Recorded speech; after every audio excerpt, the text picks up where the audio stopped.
దశ మహావిద్యల్లో దశమ విద్య కమలాత్మిక. కమల ఆత్మిక. అక్కడ మనకు ఆవిడ చూడండి ఎంత బాగా చెప్పిందో. కమల ఆత్మిక. కమలం ఆత్మగా కలది అంటే అర్థం ఏమిటి? అర్థం ఏమిటి అని అంటే జనరల్గా మనిషికి ఒక లక్షణం ఉంటుంది. ఆ లక్షణం పేరేమిటిట అంటే దేనికోసమైనా సరే మనం బయట పరిగెడుతూ ఉంటాం. అంటే నాకు ఉద్యోగం కావాలి, ఉద్యోగం కావాలి, ఉద్యోగం కావాలి, చదువుకున్నాను ఉద్యోగం రాలి, లేకపోతే వీళ్ళని అడుగుదాం, అన్నీ బయటే పరిగెడుతూ ఉంటాం. కానీ మన లోపలే బోలెడన్ని నిధులు ఉన్నాయి. ఆ నిధులు ఏమున్నాయో మనకు తెలీదు. అంటే అందుకే చెప్తారు చాలామంది ఏంటి అంటే ఈ సృష్టిలో అంటే ఉపాసన చేసిన వాళ్ళు ఎవరిని అడిగినా సరే ఈ సృష్టిలో నాకంటే గొప్పది ఏదీ లేదు, నాకంటే అందమైనది ఏదీ లేదు. ఎందుకు అనంటే మనం ఏం చేస్తున్నాం, ఈ పక్కన బాహ్యం ఉన్న అందరితో కంపేర్ చేసుకోవడం వల్ల వాళ్ళకి ఫస్ట్ వచ్చేసింది, నాకు రాలేదు, లేకపోతే వాళ్ళు నాకంటే ముందున్నారు, వాళ్ళని అడిగితే నాకు హెల్ప్ చేస్తారు. ఇలా మనం అంటే అంతా బయటే చూసుకుంటున్నాం కానీ లోపల ఎప్పుడూ చూసుకోవటంలే. వీడి కమలాత్మక సాధనకు వచ్చేసరికి ఏంటి అంటే లోపల చూసుకోవడం అన్నది నేర్పిస్తుంది. ఎలా లోపల చూసుకోవడం? ఇక్కడ ఏంటి అంటే మన లోపల 7 చక్రాలు ఉన్నాయి. ఈ 7 చక్రాలు ఏంటంటే 7 పద్మాలు అని పిలుస్తారు. మూలాధార, స్వాదిష్టాన, మణిపుర, అనాహత, విశుద్ధి, ఆజ్ఞ, సహస్రార. ఈ 7 చక్రాలే 7 నిధులు. అందుకే మీరు ఏ సాధన చేసినా సరే ఆ సాధనలో ఆవరణ దేవతల్లో పద్మనిధి అని ఉంటుంది. ఈవెన్ మీరు తిరుపతి వెంకటేశ్వర స్వామి గుడికి వెళ్ళినప్పుడు కూడా ఒకవైపు శంఖనిధి, ఒకవైపు పద్మనిధి అని ఉంటుంది. ఈ పద్మనిధి, శంఖనిధి అంటే అర్థం ఏమిటి అంటే ఇదే కమలాత్మక అంటే నిజం చెప్తే. పద్మనిధి అంటే ఏంటంటే లోపల పద్మాలు ఉన్నాయి. ఈ పద్మాలన్నీ ఏమున్నాయంటే ఇలా ఈ ఫస్ట్ దేవుడు పంపించినప్పుడు చక్కగా విచ్చుకుని పువ్వుల్ని పంపించారు. పంపించేసరికి మనం వచ్చి ఏం చేసామంటే చుట్టూ కలుపు మొక్కల్ని ఏంటంటే మన జలసీలు, మన భయాలు, మన అనుమానాలు, మన ద్వేషాలు, మన స్వార్థాలు, మన ఐడెంటిటీ ఇవన్నీ పెట్టుకుని ఏం చేసాం, చుట్టూ కలుపు మొక్కల్ని పెంచేసాం. పెంచేసరికి పద్మం కాస్త మొగ్గలా అయిపోయింది.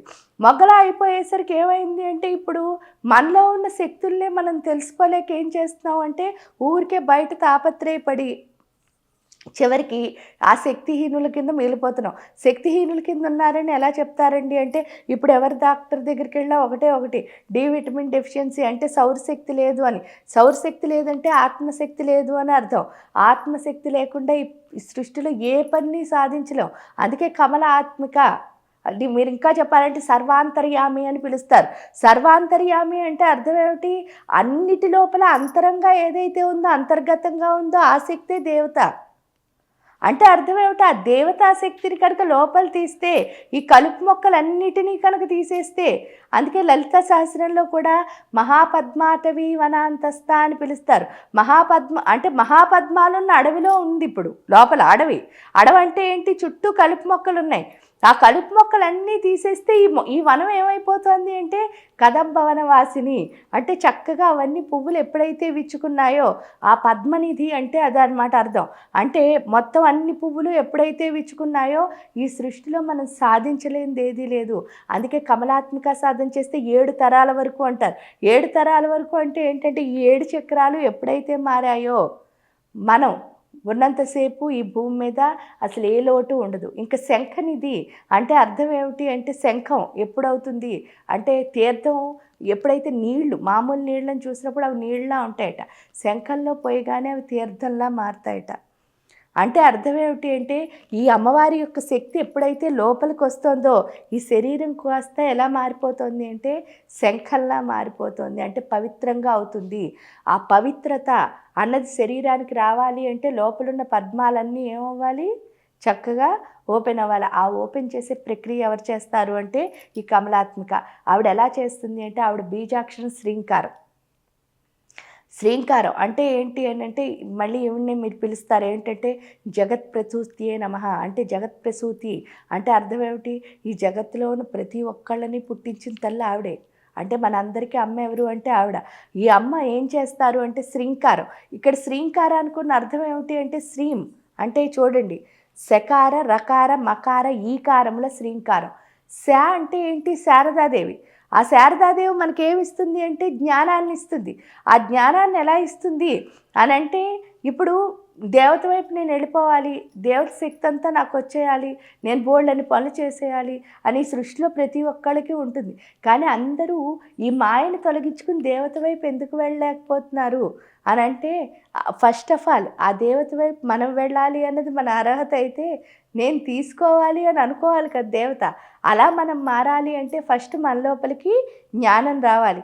ఆ జ్ఞానాన్ని ఎవరు అంటే శారదాదేవి రూపంలో వచ్చి మనకి ఏం జ్ఞానం ఇస్తుంది అంటే, ఈ దేవత అంటే అసలు అర్థం ఏమిటో తెలియచేది. ఎందుకంటే పూజ చేయడం, హోమం చేయడం, పువ్వులు పెట్టడం, 24 అవర్స్ ఏదో చేస్తున్నాను అనుకుని పరిగెట్టి నైవేద్యాలు పెట్టేయడం, లేకపోతే ఇచ్చేసేయడం, వచ్చేసి ఇవన్నీ కాదు దేవత అంటే. దేవత అంటే ఫస్ట్ ఏం చేయాలి అంటే ఆ యొక్క స్థితిని, అంటే ఆ తత్వాన్ని మనం అనుభవించాలి. అందుకని ఏమంటారంటే, ఎన్నిసార్లు నువ్వు మంత్రం అంటే కోటి జపం చేశాను అన్నది ఇంపార్టెంట్ కాదు. నువ్వు ఒక్కసారి జపం చేసినా సరే ఆ దేవతను అనుభవించావా లేదా? ఎందుకంటే 5 నిమిషాలే పూజ చేయండి, కానీ 5 నిమిషాలు ఎక్కడుండాలంటే ఆ దేవత మీరు తప్ప ఇంకేం మీకు కనిపించకూడదు, ఆ స్థితిలో ఉండాలి. ఆ స్థితిని మనకి ఎవరిస్తారు అంటే శారదా అమ్మవారు ఇస్తారు. ఎప్పుడైతే ఇచ్చారో అప్పుడు రకారం. రకారం అంటే రమ అంటే ఏంటి అంటే రామ అంటే అర్థం ఏంటి? మా అంటే మాయను తొలగిస్తుంట. రా అంటే ఏంటి? జ్ఞానం. రమ అంటే ఏంటి? ఎవరైతే మాయను తొలగించి జ్ఞానం ఇస్తారో అదే రమ. అంటే లక్ష్మి అంటే అందుకే విష్ణువు యొక్క శక్తి. విష్ణువు ఏమిస్తూ ఉంటాడు? ఎప్పుడు మాయే ఇస్తాడు. ఆ మాయను తొలగించి జ్ఞానం ఎవరిస్తారో అదే లక్ష్మీదేవి. ఇక్కడ మాయను తొలగించి జ్ఞానం ఇవ్వడం అంటే అర్థం ఏమిటి అని అంటే అన్నిటికంటే, అందుకే చెప్తున్నారు ఏంటి, రాజ్యలక్ష్మి కోసనాథ చతురంగ బలేశ్వరి, సామ్రాజ్యదాయిని సత్యసందా సాగర మేకల, దీక్షిత దైత్య సమని సర్వలోకవ శంకరి, సర్వార్థదాత్రి సావిత్రి సచ్చిదానంద రూపిణి. ఈ నామాల అర్థం ఏమిటి అని అంటే రాజ్యలక్ష్మి. ఈ మొత్తం రాజ్యానికి లక్ష్మి ఎవరు అంటే ఇక్కడే ఉంది, అనాహత చక్రం, గుండె. ఇది బాగుంటేనే అందరూ మనతో ఉంటారు. కోసనాథ అంటే ఏంటి? మొత్తం ఈ కోశాగారం మొత్తం అంతా ఖజానా అంతా అక్కడే ఉంది అనాహత చక్రంలోనే. ఈ ఖజానా అంతా అక్కడే ఉంది. ఈ చతురంగ బలేశ్వరి అంటే ఇందాకనే చెప్పాను, ధర్మం అర్థం కామం మోక్షం. ఈ 4టిని ఏవైతే ఉన్నాయో వాటన్నిటినీ ఏం చేస్తుంది? గట్టిగా అంటే ఉండాల్సిన రీతిలో ఉంచుతోంది. దోమావతిలో మనం చెప్పుకున్నాం అవి. ఎలా ఉంచుతోంది అంటే దీక్షిత దైత్య సమని.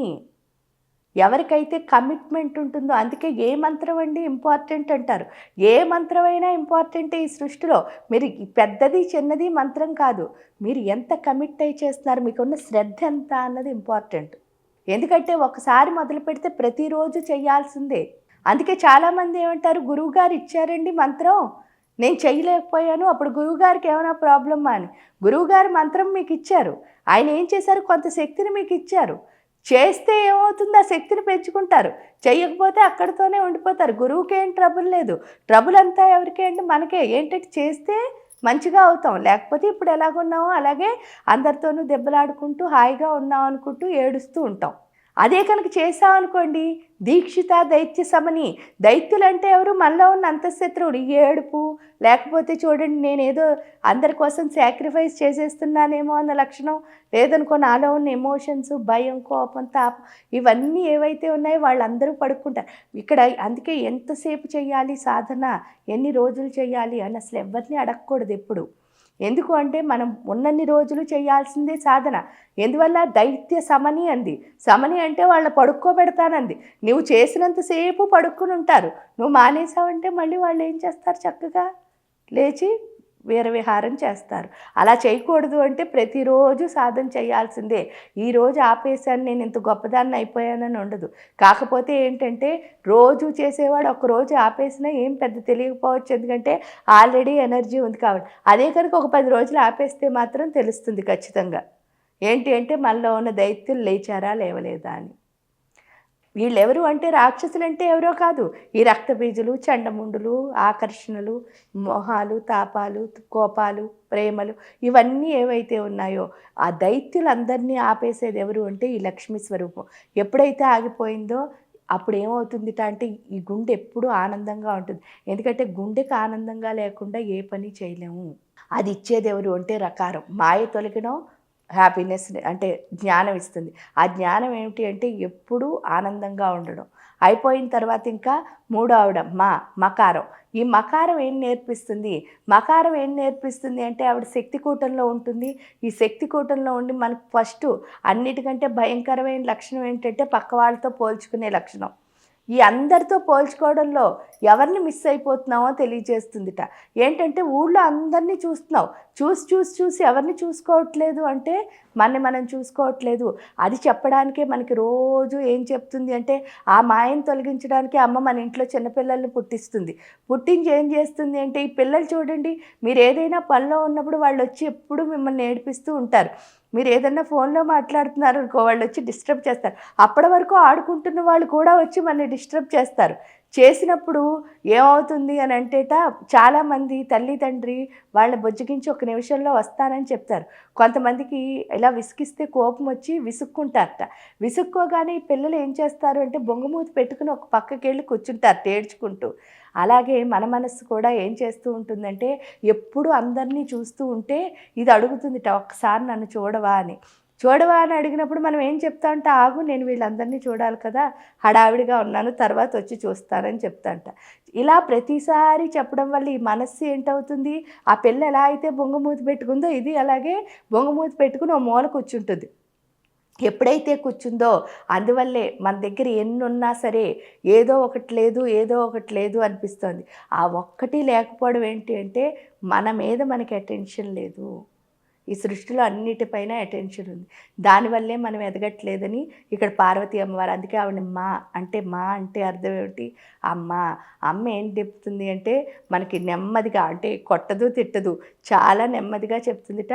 నువ్వు వీళ్ళు ఎవరిని చూడాలని చెప్తోంది, నిన్ను నువ్వు చూసుకో అని చెప్తుందిట. ఎందువల్ల అంటే మనకి ఈ లక్షణం ఉంటుంది. ఈ లక్షణం ఉన్న 4 వేళ్ళు మన వైపే తిరుగున్నాయి. కానీ ఇప్పుడు ఈ ఏం చెప్తోంది అంటే 5 వేళ్ళు మనం చూపించుకోవడం, అంటే నన్ను నేను చూడడం వస్తుంది. దీన్నే ఆత్మసాక్షాత్కార సిద్ధి.